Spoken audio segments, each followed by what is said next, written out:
రైతు సంక్షేమానికి ఎంతకైనా కొట్లాడదామన్న టీజీ సీఎం బనకచెర్ల కాళేశ్వరంపై అసెంబ్లీలో చర్చకు సిద్ధమా అంటూ రేవంత్ సవాల్.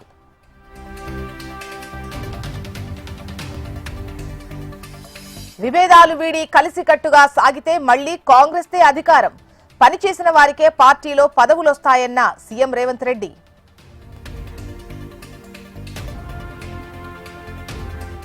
పంచాయతీ ఎన్నికలపై నేడు తెలంగాణ హైకోర్టు తుది తీర్పు. 6 పిటిషన్స్ పై ఇరుపక్షాల వాదనలు విన్న న్యాయస్థానం.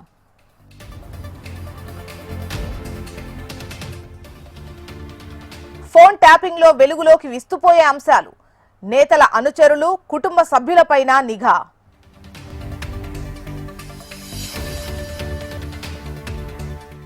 పోలవరం బనకచెర్లతో ఎవరికీ నష్టం లేదన్న ఏపీ కేబినెట్. రాజకీయ ప్రయోజనాల కోసమే వివాదం చేస్తున్నారని అభిప్రాయం.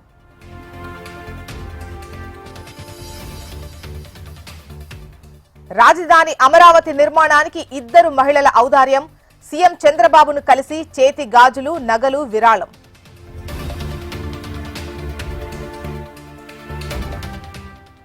కాల్పుల విరమణకు ఇజ్రాయెల్, ఇరాన్ అంగీకారం. కట్టుబడి ఉండాలని ఇరు దేశాలకు ట్రంప్ సూచన.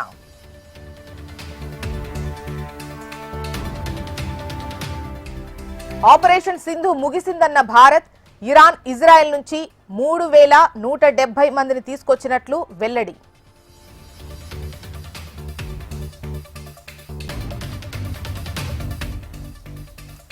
మహారాష్ట్ర ఎన్నికల్లో అక్రమాలు జరగలేదు, చర్చకు రావాలంటూ రాహుల్కు ఈసీ లేఖ.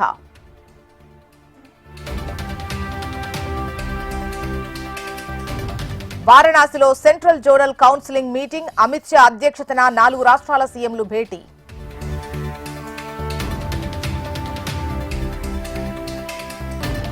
నేడు రోదస్లోకి శుభాంశు శుక్ల.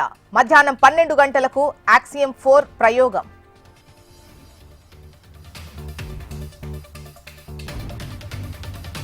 గోల్డెన్ స్పైక్ లో సత్తా చాటిన నీరజ్ చోప్రా. 85.29 మీటర్లు బల్లెం విసిరి టైటిల్ కైవసం.